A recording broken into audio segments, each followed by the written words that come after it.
So the event came about a couple of months ago when we were talking to a couple of our clients who indicated that they didn't really understand what the new legislation was all about and how it might impact themselves and also how it might impact their clients. So we decided we'd pull together some of the best and brightest minds on the topic to provide an overview of the legislation about what's required and answer all your burning questions. No pun intended. So we're going to kick off tonight with a presentation by Philip Halton, who's a Deputy Commissioner of the Queensland Building and Construction Commission, who's had the key role in the communication and implementation of the new legislation. Once Philip's finished his presentation, we'll follow with a Q&A panel session where we have a group of industry specialists. If you have any questions throughout Philip's presentation, I'd ask you if you could just hold those till the Q&A session so that we can sort of make all those come together. And we're hoping by the end of tonight you'll have a better understanding of the legislation and how it impacts you and your clients. So please, if you would allow me to introduce Philip. Philip has more than 25 years experience in public policy, administration and regulation, acquired as a public service in the Commonwealth, New South Wales and Queensland governments. Philip has extensive and challenging experience in frontline regulation, particularly in New South Wales, where his largest chain of responsibility prosecutions were nationally reported by the Australian Financial Review, where he's delivered major changes in legislation, in safety legislation and compliance programs, while working under the scrutiny of a special commission of inquiry, which I'm sure you'll agree is no mean feat. In Canberra, Sydney and Brisbane, Philip's helped establish new statutory authorities and has experience working at the very centre of the government, including with the Secretariat to the Council of the Australian Government, or COAG as we're more familiar with. So please join me in welcoming Philip to the stage for his presentation. Thanks, Russell. Cheers. Okay. Oops. Yeah, no, all good. Thank you very much. Okay, thank you, ladies and gentlemen, for spending some time to talk about this topic. Before I get underway, I should acknowledge the elders, past, present and emerging, of the traditional owners of the lands on which we gather this evening. I don't know if I'll answer all the questions that might be on your mind as we talk about this topic, because this is a topic which has not yet reached its conclusion, but really welcome the opportunity to discuss where we've come from, where we're up to, and the things that we can predict about what the next steps look like. One of the reasons we come out to do this is to share what we know, but to very deliberately listen to what is on your mind in terms of what will happen next, what would you like government to be doing. So, having given that little preamble, I'm going to zip through a few slides to share that information with you. I'll try and do it in as quick a time as possible because really I find at these events the discussion is often the real value. I should pause to acknowledge two of my colleagues. Kristin Walker from the QBCC is an officer who is bringing together all of our work directly on the cladding audit, and my colleague Stephanie works with Kristin as we try and reach out to industry and building owners to bring their attention to these issues. Okay, so the pathway to responding to cladding in Queensland. I'll simply slip quickly through a timeline. Everyone would be aware that Grenfell, of course, burned in London on the 14th of June 2017. In Australia, building ministers from the Commonwealth and state government had already begun a dialogue on non-conforming building products. I'll refer back to that a little bit later. But in June, the state government in Queensland, like many governments in Australia, moved quite swiftly to declare that they were going to establish an audit task force. In Queensland, the audit task force in its first year was very heavily focused on publicly owned buildings, and the rationale for that is that publicly owned buildings include some of the large structures where people are resident overnight in quite a vulnerable state, or as you and I call it, hospitals. Also audited were aged care facilities still owned by the state government, school structures, prisons, etc., right through to your local courthouse and train station. That task force was a joint effort between Department of Housing and Public Works, some of the officers from the Queensland Building and Construction Commission, and officers from QFES. In Parliament, Minister de Brenny has told the House that I think they examined the records for 28,000 state government-owned structures. He tabled a report to Parliament in, I think it was May of this year, indicating that the government at the end of that process had distilled it down to having a question to ask about something in the order of 800 to 900 buildings. And that process has continued in terms of narrowing the issues. I understand that my colleagues in Public Works are down to around 200 buildings where they have questions which they really want to drill into, and the number of buildings with actual cladding is a fraction of that number.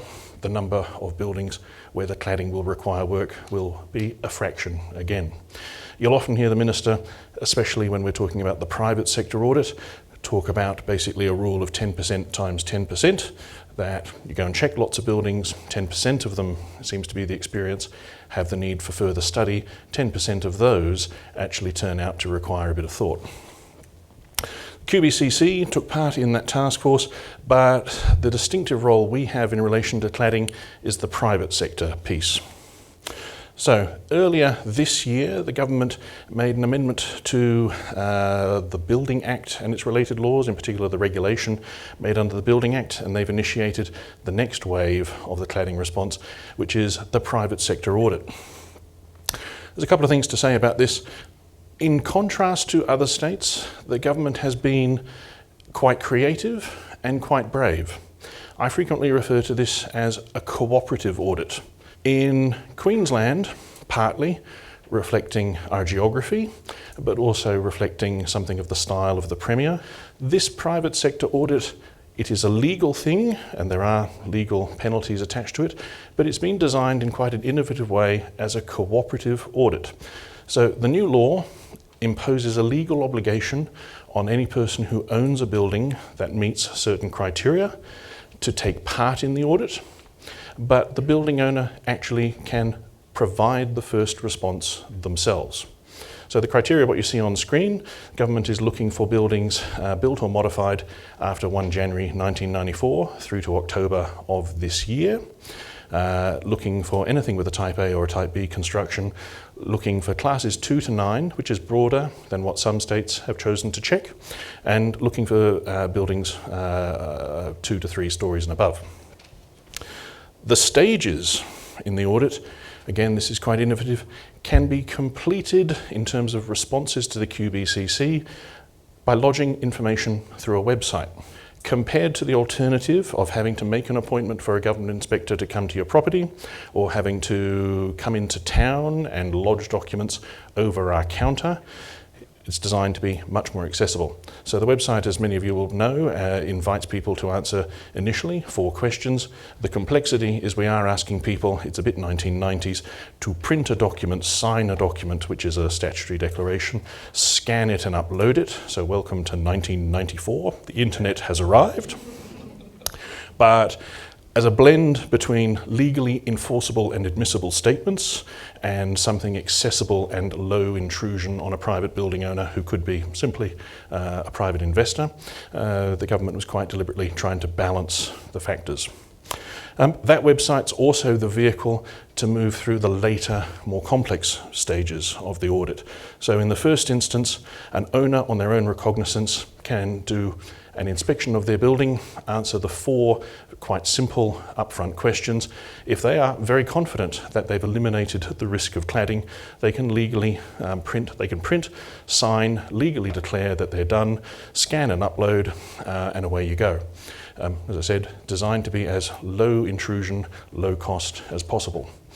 There will be a lot of buildings that will exit at that stage. There will be property owners, hypothetically, on the Gold Coast, who are the proud owners of a 6-pack built in the 90s, or maybe built in the 70s, refurbed in the 90s, which will bring it into scope, but the refurb did not involve ACP. The owner of that building can walk around it and say, concrete, concrete, brick, brick, concrete, and I'm done. And the average citizen, let's say this is someone's private self-managed super fund, can walk around and recognise brick and concrete. So for some people, that will be the end of it. If the issues become slightly more complex, I have some kind of panel structure on this building. I personally don't know what it is. In fact, possibly it's an asbestos sheet, so take care. Then you progress to stage 2. At stage 2, this audit asks a building owner to make contact with what we've called a building industry professional. The legal definition of a building industry professional, again, this is quite a trusting act from the government, was deliberately left quite broad. Person with a builder open license, architect, registered engineer, who have I forgotten? That's it? Sorry? I have, thank you, and who in the room is a certifier? So, deliberately left quite a lot of choice in the market, trying not to narrow labour supply and giving building owners the opportunity to go to the person you can find in your neighbourhood, or perhaps you have an existing relationship with. If you're a long-term investor and you always do work with Bob the Builder, bring him back. That person is the person who can answer the questions in stage 2. I see something, it looks like cladding. I see something, I don't know what it is. I see something and I really don't understand buildings. I think I'll get someone to come and answer this question. Costs for that exercise in the market, the feedback we're getting, it's not free, but most people are telling us it's a long way from being a prohibitive expense. And again, very cooperative approach, you do this yourself. For those group of building industry professionals, there is some optional training that we make available online just to assist people to get some sense of familiarity of exactly what we're looking at, but that's not a legal requirement to take part. The building industry professional themselves has to now be interacting with the building owner to provide a statement. That's a legally admissible statement. It is a significant thing like the building owner, and the building owner uploads that to our website. At stage 3,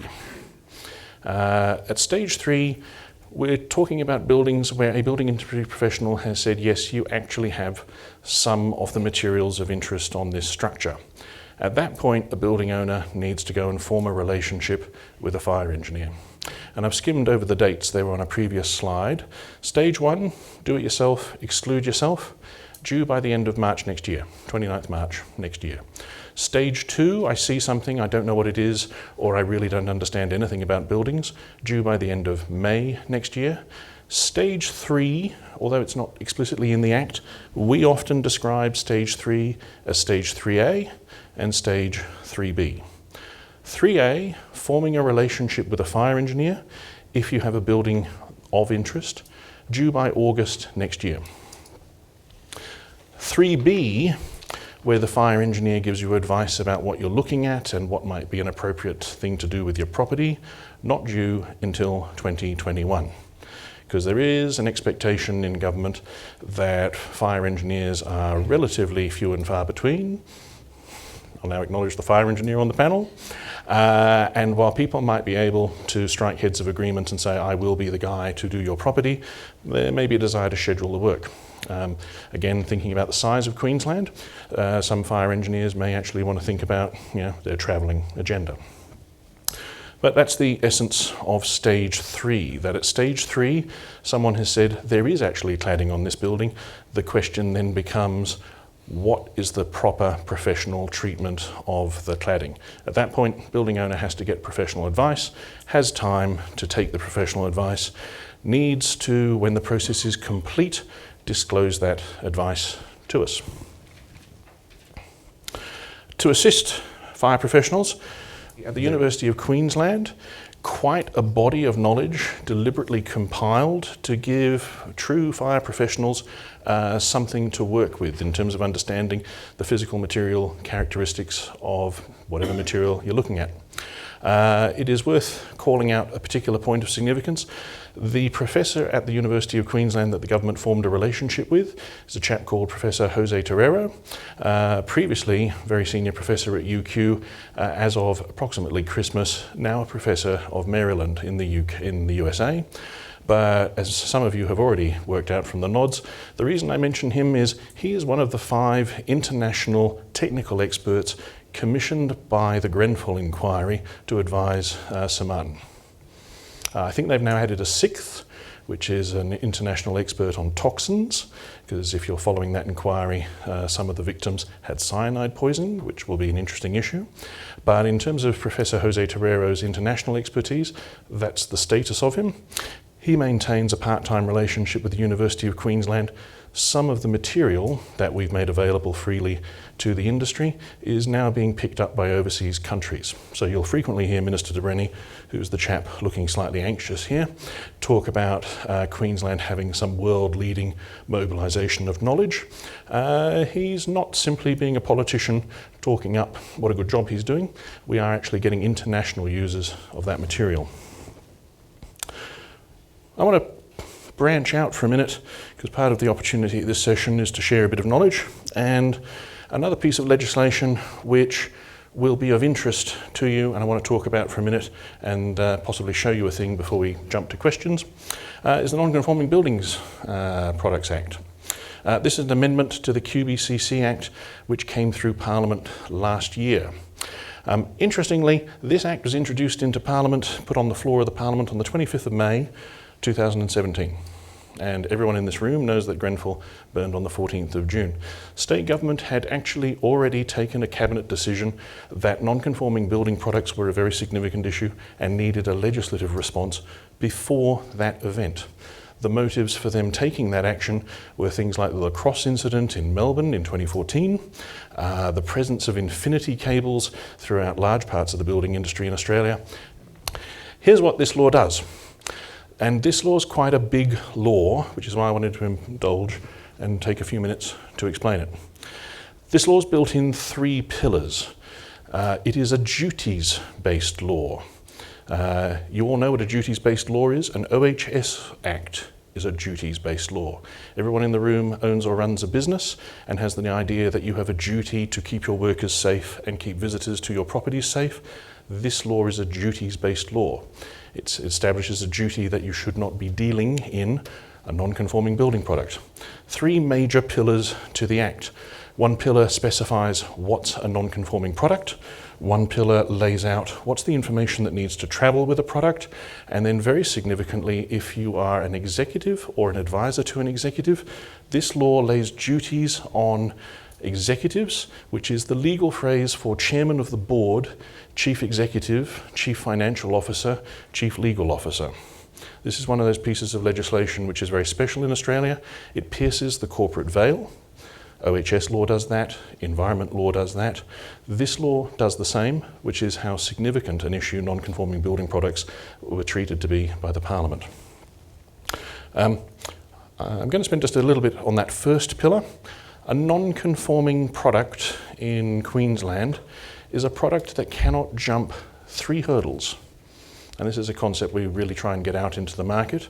A non-conforming building product is a product which does not meet any applicable standard, or does not work as intended, or is not safe. Many of you, if you're long-term players in the building industry, will have encountered an argument on a site or in an office with a client where the discussion is, yeah, I understand it meets the standard and I see the certificate, I don't like it. I don't feel good about speccing that for this job. If you've ever been in that discussion, the law now says you are right. Tell the client to agree with you because the client is about to put themselves in hot water. The legal definition of a thing not being safe is exactly that. Is it, in the factual circumstances, not safe for that use on that building? So I've been to a few building sites, and you'll have seen all of them, I'm sure, where there are wonderful fire doors standing in non-conforming frames that burn out in 10 minutes. There's a certificate on the frame, so that's good to know. It declares the frame complies with the standard, but it is not safe. Three hurdles. Doesn't meet the standards, so if it's not watermarked, not code marked, bounce it on the spot, like you should already be doing under the NCC. Does not work as intended, something's very dodgy with it, it simply doesn't do the job, or is not safe. So, as I say, the simple way we express this, if over the years you've said, mate, I think you're bending the performance standard, I don't feel good about it, you're now right. stand your ground. And if you've ever been in an argument with a competitor bidding for a job, tell the client about this, because this is a duties-based law, and I'll come back to that in a minute. There's a requirement for information to travel with the product, explaining how the thing can be used. Now here the internet is a bit more useful. Information can travel with the product through a website. And I've already touched on this. It is a law that breaches the corporate veil. There is a legal duty on an executive of a company to exercise due diligence. That's not a trivial thing. This law covers a supply chain. The legal parties with a duty to get this right start with the person who manufactures it. The legal definition of manufacturer is the person who actually manufactured it. We pick up importers. So yes, this is a law that actually goes beyond the boundaries of Queensland. We then flow on to suppliers. Recently, architects have come into this law. Then the contractor who is physically dealing with it, and also the engineer. All of those people are in what we call the chain of responsibility. They all have legal duties to not be involved in a product, not to fail to pass on relevant information, and if you're an executive in a company which is in one of those roles, liability. And as I said earlier, the law goes outside Queensland. I won't spend too much time on this, but in that act, the Queensland Parliament gave the QBCC quite significant new investigative powers. They are significantly stronger than the powers that people are used to the QBCC having. So as you'll see briefly, we have legal powers to come to a place and give you an order to give us your documents. That is not a warrant. We can also go for a warrant, but similar to the ATO or some of the other regulators you're used to, we can serve you a legally enforceable demand. And if you're in those discussions that I talked about earlier, if you are the informant who says, I did not bid for that job because the client is an idiot and wants this, we can take that conversation and go to that client and take all the contracts, all the specs, all the invoices, and start to go through them. We have been doing that in relation to some very high-profile disputes. We've been public about a very large matter on the Gold Coast, where we have taken thousands of pages of contracts from two very large entities. Flowing on, we have opportunities to take samples of products, get them tested, etc., etc. I don't want to be too alarming. There is a legal power to compel a person to come to an interview and answer questions. The good news is you do live in a civilized society. If there is a person who answers a question because we direct them to, we cannot use that evidence directly against that person. I'll skim just through those headings. Opportunities to give orders to people to do a thing or not do a thing, to stop work on a site if it concerns us. The recall power I'm going to spend a minute on in just a second. And then, because we are a regulator, at the back end there's a process involving court. Very significant set of powers. That's why we actually call them out to people. The point of calling them out is not to be alarming or intimidating, but if you are concerned about non-conforming building products, if you think that actually people are selling bad products, undercutting on price and selling something dodgy to get the job, we have really strong and new capacities to do something about it. I'm going to pause. No, I'm going to move quickly on and then I'll come back to something more about building products. In relation to the audit, forgive me, I should have said this earlier. At the end of the audit, and this will trigger some of the questions, there is a requirement that a building which has got combustible cladding on it and where the owner has not chosen to remove it, to display signage. At present, the government's taken a view that market incentives and social feedback may have a sufficiently strong effect. There's one building which has been publicly named by the Fin Review on Charlotte Street in Brisbane, where the owner has gone out and decided to reclad the building because they've worked out how comfortable they're going to be displaying this notice and informing all of their tenants. Unlike a couple of other states who have imposed an overt ban or an explicit order enforceable in court to take cladding off, this cooperative audit does not itself contain that power. some of the non-conforming building product legislation could be relevant if we were faced with something which we regarded as an immediate and acute threat to safety. But the audit is actually, at the moment, simply trying to put information into the hands of owners and to invite them to take a socially responsible choice. So, again, if you're working with clients or if you're a building owner yourself, there's an opportunity to find your own solution that best meets your circumstances. There is not an overt ban or takedown order in Queensland as there is in another jurisdiction, but contemplate the possibility that the government has no great appetite for cladding to remain on buildings, and contemplate those words from the Minister. And with your permission, I'm going to jump out for 1 minute. The non-conforming building product legislation, I said before, very powerful.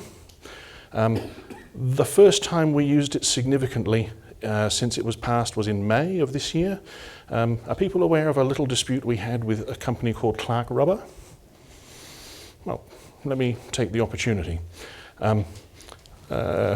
This is, let me say a brief preamble. As I said before, in that legislation there is a recall power.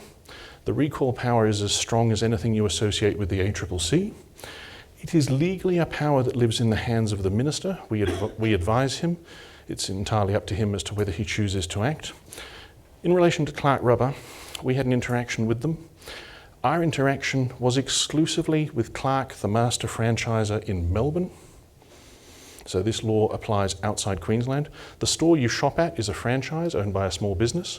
We investigated and took evidence from those stores, but we took no legal action against a small business owner in Queensland or anywhere else. In relation to this order, when the Minister had decided he'd serve it, the chairman of Clark flew to Brisbane to receive it from him personally, which was a very impressive gesture. On the spot, this chap told the Minister he would voluntarily adopt the order across all of Australia and New Zealand. The Minister responded by saying, "I really appreciate that. There will be some media interest in the fact that I'm doing this. I am not going to try and kick the story along." And this is what it looks like when a Minister is not trying to kick a story along. Philip. Thank you for such an informative and insightful presentation. Thanks so much. So I'd like to now move on, if I could, and introduce the other panellists that we have to be able to contribute to the Q&A panel. So I think for today what we'd like to do is, as I introduced each panellist, I think each panellist will have 2 or 3 points that I think sort of most of value for them to talk to. So we all know Philip, we don't need to reintroduce him. So I'll move to on Philip's left and introduce Patrick Beckett. So Patrick is the Queensland Manager FINEX at Willis Towers Watson. Patrick advises a broad base of corporate clients on their financial lines insurance program and works with clients to optimise their risk mitigation and transfer strategies. This mostly entails executive, professional and cyber risk for listed entities, financial institutions and professional services firms. So please welcome Patrick, and over to you for your top 3 if we could. Okay, so we can give some insights into how the insurance market has responded to this issue at large, and unfortunately it doesn't necessarily pertain to what Philip's talked about here, because the horse has bolted a little bit in terms of insurance and this issue. So Philip spoke to some of the causes. Of course, there was lacrosse, which happened in 2014. Some insurers started putting some exclusionary language on their policies. We were seeing it from as early as 2015. So the insurance market probably crystallised after Grenfell in 2017 and more in 2018. Insurers here for largely professional indemnity insurance, which is something you'd all hold as professionals. So if you're a contractor, an architect or an engineer, you'd have some that insurance, of course, to protect yourself from a number of things, including some of the things that Philip talked about there. It isn't always. The people from Clark Rubber or wherever else have certainly haven't done these things in most cases intentionally, and that's the reason insurance is there, because anyone can have a particularly bad day, and we want to mitigate some of that loss to individuals and also company balance sheets. But in terms of professional indemnity insurance, the market moved quite swiftly and certainly shut off in June of this year in allowing any coverage for people professionally in relation to cladding. That's relatively unique because insurers don't generally exit a market so swiftly. They did so in this instance, and they did so over time because they really weren't willing to pick up the can for what may be, or we're yet to find out, become quite a systemic issue. They can't, they couldn't potentially afford the cost of the remediation activities across the board, and we're yet to, there are a number of court cases on the go at the moment, and we're yet to find out where liability will be attributed. However, as everyone sitting here holds a policy of some description which is likely to respond to these type of allegations, and they found it necessary to remove that cover. Otherwise, they would have been on the hook. There are a number of technicalities which we may not want to go into too much detail. So there's blanket exclusions, and there was a bit of hoorah about what that would mean for people like certifiers and others, where there was some legislation or regulation which suggested they had to have insurance policies which were unencumbered by exclusions. Somewhat of a furphy anyway, because I've been an insurance litigator for 10 years or whatever, and never seen a policy without exclusion. So this exclusion coming on to a certifier's policy was certainly in contravention of the standards they were required to hold, but the insurance policies they held were already in contravention anyway. So I think there's some work being done on that. There was the potential to jump in if you would like. No, it was too painful. Okay.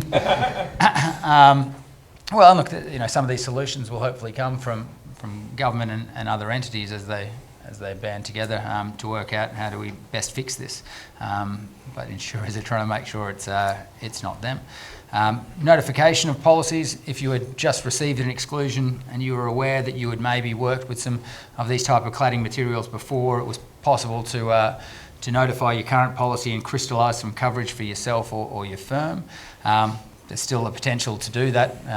So if you have some suspicion that you have worked on projects where this type of cladding may have been used, the fact that you've got an exclusion now, I still think there's some possibility, due to some Insurance Contracts Act provisions and other things, deeming provisions in insurance contracts, which means you maybe don't give up hope. We could have a look at that for you.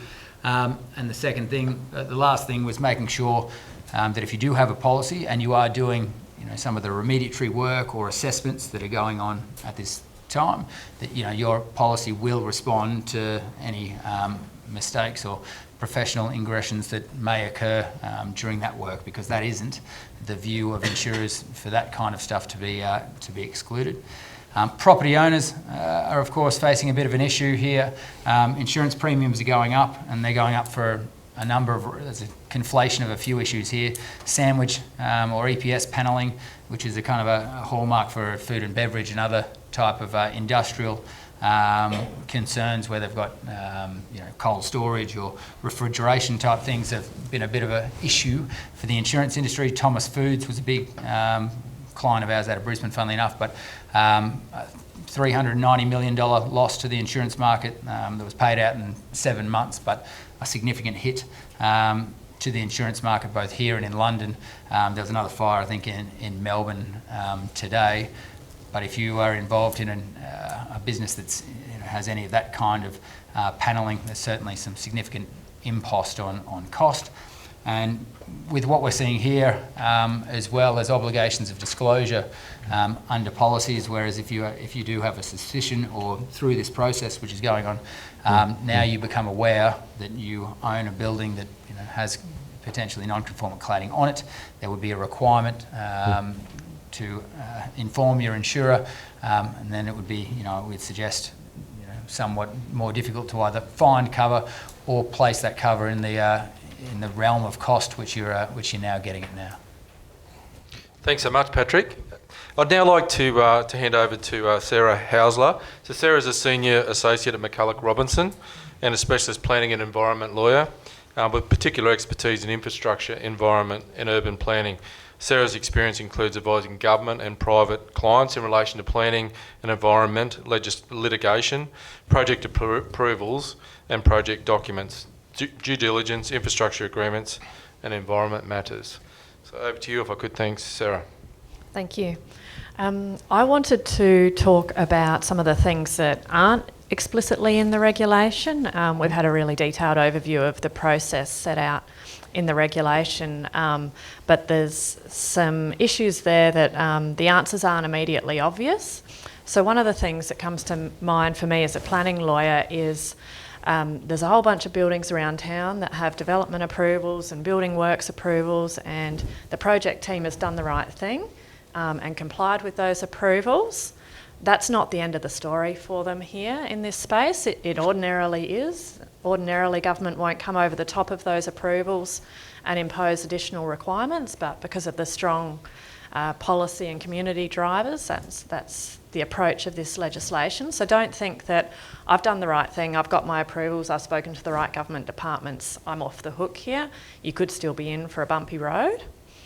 The next point that I wanted to make was that the legislation doesn't explicitly require you to do anything about the reporting that you get through the audit process, and Philip touched on that earlier. There'll be a range of factors that you look at in making a decision about what you do with the information that you receive. I imagine that some property owners may jump ahead of the process and get the information early because they'll want it for insurance purposes, for sale purposes, or for their own valuation reasons. The information that comes through is likely to involve recommendations from the fire engineer if you end up in stage 3 of the process. Those recommendations are going to be really important in terms of your insurance coverage and your insurance obligations, but also in terms of obligations you might have under the workplace health and safety legislation. And you should be aware that places that may not immediately come to mind as a workplace, not just office towers, but also residential buildings where you have contractors come in to fix the wiring or do some cleaning, those places will be a workplace, and therefore the workplace health and safety legislation that requires the owner to manage reasonably foreseeable risks will kick in. And once you have that knowledge about that risk, it will obviously be a reasonably foreseeable risk that you have actual knowledge of. So even though this legislation doesn't specifically require property owners to do anything, there's a lot of other touch points that it's likely to lead to property owners having those discussions and taking specific action.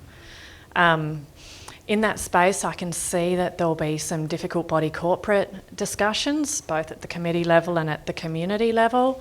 Funding these works, I think, will be difficult for some building owners. So that's going to be a difficult space for property owners to navigate, particularly in the context of competing pressures in terms of the new valuation of their property as against perhaps some higher insurance premiums or a lack of insurance coverage and the potential risk of workplace health and safety breaches. The last point that I wanted to make is that there's an amendment within the legislation that new work to replace or fix up the cladding requires building works approval, so it's something that there's another process there to ensure that that is carried out in a proper way. So in terms of the process, perhaps there's even a fourth step in that sequencing. Thank you. Thanks, Sarah. That certainly sheds a lot more light on it, and like many things in life, it's not black and white, that's for sure. Many shades of grey there. So I'd like to hand over now to Koroush Keshavarz. So Koroush is our principal fire engineer. So Koroush has got more than 18 years of experience in both fire services engineering and fire engineering. And yeah, he works primarily with a diverse range of clients in many different market sectors and commercial, health, retail, helping our clients build and manage their buildings safely. Koroush has also completed the course that the University of Queensland ran earlier in the year, which is called the External Fire Spread Risk in Tall Buildings. So Koroush has taken it upon himself to become quite knowledgeable in this space. So Koroush, I'd throw over to you for your 3 pointers, please. Thanks, Russell. The 3 points I would like to talk about is, the first one is actually Philip mentioned to it. As part of the regulations, we have various pathways to exit the process of checking the cladding on a building, which basically as part 1 of the assessment, the building owners can check their own buildings and make sure, you know, in terms of the floor area and number of stories of the building, and also whether there is a cladding on the building or not, they can respond to the questions, and the online system come back with a response whether they have to proceed to the part 2 or not, which is great, I think, tools which provided to the building owners, and they can do it without any cost. And if there is any doubt, of course they have to go to stage 2, and part 2, basically they need to engage a building certifier, fire engineer, an architect, or a builder to check those basically panels on the building which they have doubt about it. And that also provides the opportunity for a building industry professional to review the situation and again provide another exit path from the system, online system. And finally, if there is nothing was clear as part of these stage 2, part 1 and part 2, then a fire engineer needs to review the situation, and if there is a ACB panel on the building and where it's located and what's the test data available in regards to that panel, make the decision and move forward to the either see that panel will affect building fire safety strategies such as exit from the building, egress path, compartmentation, fire spread from one level to another, and you know, whether that defeats the whole purpose of the fire strategy in the building. Finally, I'd like to talk about, you know, the very last point which Sarah mentioned to it. There is no requirement as such for the building owners to take any action. But I would hope, you know, building owner just realize they have to do something about this risk, and having the pressure from the community to do something. Yep, thanks. Thanks, Koroush. I'd like to now introduce Mark Anderson, if I could. So Mark's the team leader with the Professional Certification Group. Mark's a fire engineer, certifier and chartered surveyor. Well done there, Mark. There's a lot of credentials there. And Mark has extensive knowledge of fire and compliance issues, having carried out technical due diligence on a wide range of building types. Mark's specialisation includes risk-informed, performance-based work in industrial, commercial and retail fire engineering and fire risk assessment. So if you would give us your top 3, that'd be great. Thanks, Mark. Apologies if you don't understand me, and apologies if you do understand me. My 2 points have already been mentioned by almost everybody in the panel. This is about safety. It's not about a money-making exercise for engineers or certifiers or builders. It's about providing community safety based on our lack of knowledge on applying building products to the facades, really. That's where it came about. So really, I'm finding a lot of pushback from body corporates about the cost. The cost of an engineer, a certifier or builder going out and finding any combustible panels or any combustible elements. The costs are, in our eyes, quite small, but they seem to believe that the issues are that they are not willing to pay for a professional service. And I think that's what the industry is seeing. I'm not seeing an awful lot of people coming forward as expected. And basically, I think there's going to be a massive glut in the next 10 weeks of people trying to get on the register. But at the moment, I'm seeing, since the legislation came in, I'm seeing a limited amount of phone calls and quotes going out. And then the body corporates, when they do get the quote, they are not satisfied that they're getting a service that they're willing to pay for. So they're going to the lowest common denominator. And that doesn't mean that they get the best service. A point that really has everybody's reiterated is that you don't have to do anything with the building. Don't be frightened to not do it, because you could have timber panelling on your facade, and the fire engineering around it is quantifiable, and you could probably allow the building to still have timber cladding. It's not necessarily mean that you have to remove all the types of combustible cladding, and that's really the last point. With regards to the insurance, why I said it's painful is that I've already been hit for an insurance premium that went up by 1/3. That's why it's quite painful. And therefore, you have to pass that on to the client. And again, that goes back to my first point, which is you have to pay for a professional service, which has also got a professional indemnity that covers it. And I just hope the cover is maintained, because if it doesn't, the legislation will fall over, because we can't do any work on buildings if we aren't insured to do that work. And I'd like to ask Philip, is there any reassurance from government around this? Yeah. I wasn't expecting to get it from the flank. I was expecting.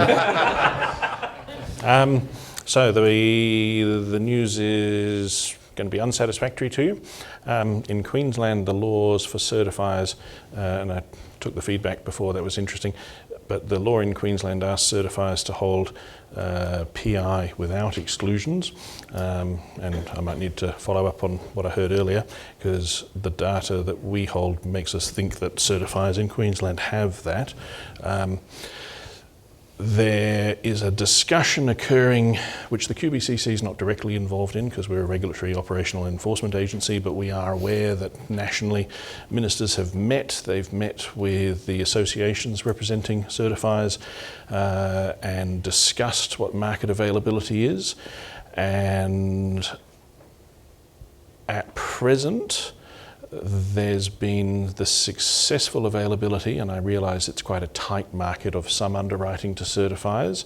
There is work still underway about just how liquid that market is. So I wouldn't want to suggest to you that there's going to be any kind of a subsidy, but there's a discussion being led by ministers around the country to try and make sure that there's a couple of players who stay active in the market. Our sense, because we've thought about whether we should be making ready to administer an adjusted law, we're not getting a signal that there's an appetite to step down the insurance arrangements in Queensland, but we'll follow any instruction we're given. But at the moment, quite a lot of work where ministers are quite clearly reaching out to the insurance sector and wanting the insurance sector to stay in this market. Yeah, I think there should be, and there is. We're certainly negotiating it for our clients, and not so much certifiers or surveyors, but engineers and others who are taking part in the kind of assessment work, not so much the any liability for the work that's gone about putting the panelling on or anything. But if you were out there being part of the solution, certainly we're negotiating that cover for some of our clients. Thanks, Al. On that point, it's a bit of the adage that the messenger's being shot. I mean, everybody here today is probably trying to, Mark spoke about improving safety for our people. Everybody's trying to do that, but it's seen that we're, the bringer of bad news to people when we have to charge fees to do that, to justify it, and insurance is just a part of that. So, but just got to work our way through it. So Sarah, if I think we're about ready to open the floor up to questions. So I'm sure people have got lots of questions there. I might just start with one if I could, and Sarah, I might throw it to you. So recently, Lendlease was sued the building certifier on the Melbourne Royal Women's Hospital project in relation to the cladding that was installed there, and I think the claim that Lendlease are making is in the order of $8 million to cover the recladding costs. And it looks like there will be a case against the architects, the fire engineer, and maybe the fire contractor. So in your view, who do you think will end up paying the bill to remove the cladding and to install the new facades? Or is it just too difficult a question to answer? I think you've just promoted me to being a judge rather than a mere senior associate. I think it'd be really hard to tell. Yeah. They wouldn't be before the courts if it was simple. There'll be a lot of evidence about who did what. There'll be a lot of evidence about what the contracts say and where the risk has been allocated on those issues. And I expect that potentially it'll be an allocation of responsibility depending on how all of that evidence plays out. Yeah. So then I suppose then, Patrick, to throw it over to you then, I suppose from a premium perspective for the professionals that are caught up in that sort of work, or the industry general, I know we've seen a fair bit of change already. Have you guys got any preemption as to what premiums might be in the immediate future, particularly as some of these claims sort of materialise? Yeah, so the problem now is whether these claims that are being levied will actually have a response from their insurance. So when did these exclusions be put on the policy, and will they have the ability to respond? Maybe, maybe not. Yep. If we're kind of crystal balling about who might wear the liability, I think the courts often have a bit of a predilection for finding someone who can actually pay for it. So it happens more frequently than not. So it may be they look for where there is particularly an insurance response, or they apportion responsibility across a number of different areas, and they look for a number of responses. So if it is, I think, certifiers, and if I'm overly generalistic, please correct me, often smaller groups and hold insurance limits of maybe $1 million or a couple of $1 million, whereas larger engineers or builders or whoever carry multi-million-dollar programs of insurance, which they may feel is more appropriate to respond. So. Yeah. Okay. Thank you. Very very cloudy, no doubt. But it could take us, Sarah, from your perspective, how many years might it take for some of these things to flush through? It could be several years. Yeah. You would hope that it's not that long because somebody's going to have to fund the work in the meantime. But these sort of cases, it could be 12, 18 months for the initial appeal, and then an appeal on that, which could take time. And there'll also be a question mark about how much precedent value is in the case, because it will turn on the particular contracts in particular that were available between each of the parties. Yeah. Okay, thank you. Do we have any questions from the floor? Okay, Dan, if you would like to just grab the mic and give us your question, that'd be great. Just with the first step of the online process, what percentage of people are you expecting to, obviously there's going to be some, accountability by, presenting and uploading a signed document, but what percentage of building owners do you think are going to try and avoid any responsibility by lying about what building they have? That's a job application to work for a regulator. We will have a few people who will be foolish, hopefully a very small percentage. The thing is set up as a stat deck, and occasionally when we're in some regional audiences, we'll meet building owners who get quite agitated about that, saying this is a stat deck, to which our answer is yes, precisely. So it would be unwise for someone to say something intentionally false to us, because we could take the path that everyone's thinking of. In that regulation, we also have a power which would be the gentler response to tell a person to go again. We don't believe your answer. We've driven past your building. We've taken a photo. That is shiny and green. That's not brick. We have made some public statements. We've been doing some innovative work for us. We've been in a relationship with a satellite data and imaging company. So in some cases, if we don't believe the answer, we won't drive by. We're just going to download, in effect, it's Google Earth. It's Google Earth for regulators. And if we think the image is completely different to the stat deck, we might go further. But most buildings, our expectation, based on the government's experience with its own buildings, 10% of people make it to stage 2, is what happened to the publicly owned buildings. 10% of those made it to stage 1. So we are expecting that the overwhelming majority of people who take part will exit with no consequence and no significant cost at stage 1. But we will be vigilant, looking for the person who thinks they can hide in amongst that crowd and say something unwise. Thanks, Philip. I think we got a question. Yeah.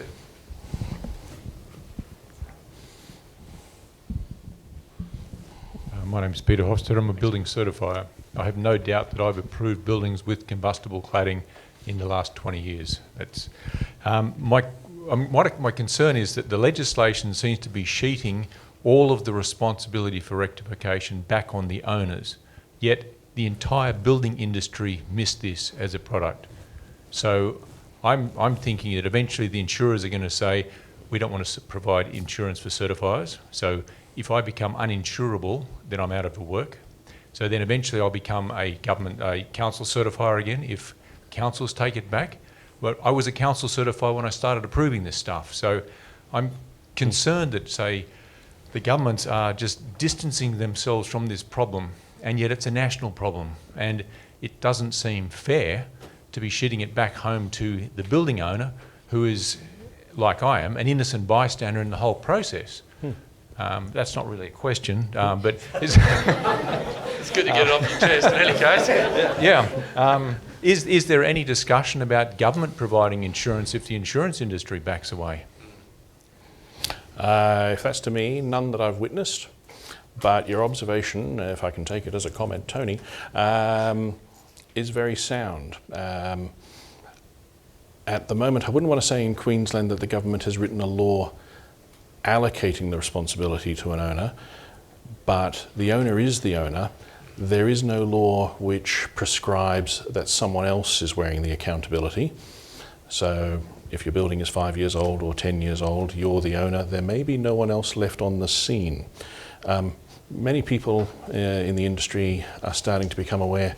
In Victoria, they've done quite an interesting thing. It is only relevant to owners still, but they're facilitating low interest loans which are tied to the property and payable through the rates system.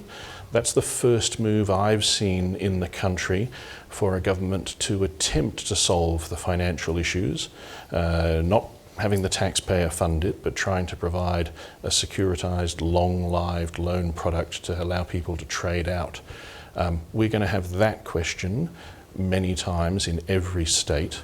And I personally expect that when ministers next get together to start discussing this issue, there's the insurance issue for certifiers, but how do you finance the solution? Good question. And when might that next opportunity be, Philip? Would that be a COAG or a similar forum? In Australia, as a general rule of thumb, the average state minister comes together formally with his Commonwealth colleague twice a year. That's just the background. Cycle. Yeah, the cycle. So I wouldn't want to pick a month, but that question will come. It must come. It's obvious. A little bit more then, with the insurance, because insurers were trying to put conditions onto certifiers' policies, what happens for those of us who are thinking, maybe I should be one of these professionals providing audits for these buildings in Queensland? Is my insurer going to turn around and go, no, not on our watch, sunshine. You can't get into this market space. Is there any... Well, they shouldn't. So to your first point, the insurers are still to my knowledge, providing insurance for certifiers. It's just that they won't provide any coverage in relation to non-conformant cladding. So if this plays out and it turns out that liability falls at the feet of certifiers, it's probably known already, but it will quickly be known that there isn't recourse for them to insurance. One, it would probably be unlikely you'd be sued anyway, because generally certifiers don't come from a corporation with large pockets. So, if someone's got an $8 million rectification job, they're not going to sue someone who can't pay any of that, because they're just wasting money in legal costs. So it'll quickly be thrown back to the government to, I think that's right. Think about ideas like a kind of fund which will help people get out of it.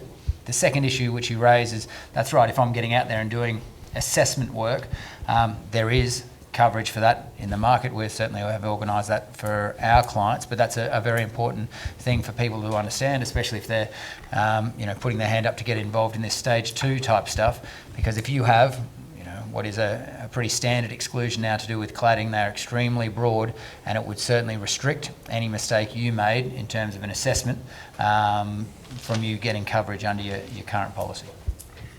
And one final thing, Philip, in your graphic for the chain of responsibility, certifiers weren't mentioned. Yep. Nor is it mentioned in the list of all the people in that chain. Yep. Was that deliberate? Yep. Brilliant, thank you. All right, it looks like Philip might sit on that one, and maybe he and Peter can catch up after. So, folks, one more question. It's Steve Bartley, building certifier. I think this question would be for you, Philip. Recently, the ABCB have changed and are going to keep in clause C 1.9E6, which allows bonded laminate materials. Yep. Is the legislation going to be changed to align with that? Forgive me, I usually need to cover a desk with papers to answer these ones. I think you know the pain. I think that's one for you, Kristin. Yeah, that's right. But for the audit process, the legal definitions lurking in that audit call up bonded laminates. If you find at stage 2 that is what you've got, we would like you to progress to stage 3. So there is no, in the audit, there is nothing equivalent to a DTS solution where you say, oh, I see it, it's bonded laminate, but I declare it's DTS, I stop. If it's bonded, you'll move to stage 3. There was a discussion at the ABCB, I understand, about whether bonded laminates used in construction or used in remediation should be pushed all to performance solution, and I gather the decision was they're not doing that at the moment. But for this audit, which is written under its own law to cause the audit, bonded laminate is a thing that people should look for if they see it. This audit is asking for the engineering assessment to occur, and then we'll see what advice an engineer gives an owner. I understand that, but I think the reason that it was kept out of the legislation in the first place was because the ABCB were going to take it out, and I think. Yes, yep. Yeah, so their proposed amendment was to delete it. Yep. But now that's changed. Yep, so there will be a discussion about what kind of guidance the government wants to give engineers in that stage 3 assessment. Yeah, because that's going to push all these buildings that have got that material into stage 3 when anything getting approved under BCA 2019 is a deemed to satisfy option. Yes, and I do not have an answer to that disconnection that you're pointing at. Some colleagues of mine, I think, will be working to provide that answer.